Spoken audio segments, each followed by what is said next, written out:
Hello guys, good day. So gusto ko lang bigyan ng review itong Gojo Dock Turbo Mini Fan. So yan. So 1 year na namin itong ginagamit. So ngayon napakaganda pa rin. Yung performance niya mula nung binili namin siya, ganun pa rin.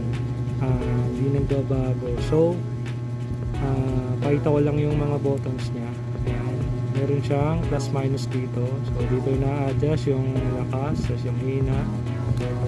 Tapos sa likod niya, dito yung on and off switch. Tapos type C input. So ito yung charger niya.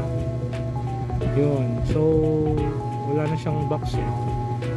So 1 year na namin itong nagamit. Okay na okay pa rin. Ayan. Kaya natin buksan. Ayan. Tataas ka lang. Then makikita mo dyan. Ayan. Yung air volume. Ayan. 1 lang yung air volume niya. So pag pinit mo yung down button, lalabas yung ilang charge na lang yung natitira. Ayan. So yan. 1. Tapos pag pinindot mo ng isang click, 20. Yan. Tapos sa ibang click, 40, 60, 80, then 100. Papakita ko gano'n kalasa. Mayroon lakas nyo guys. Ito yung papel, sample dito papel. Ayan.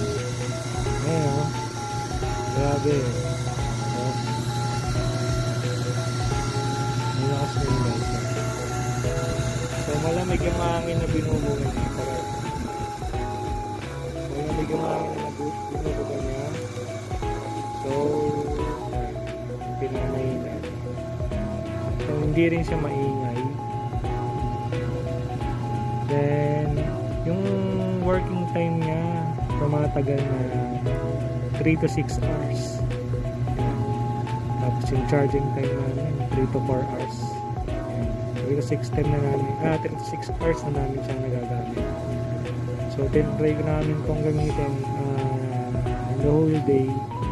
So umabot mula umaga hanggang gabi, umabot naman siya. Hindi naman namin ginagamit ng style. So syempre maganda ng battery performance.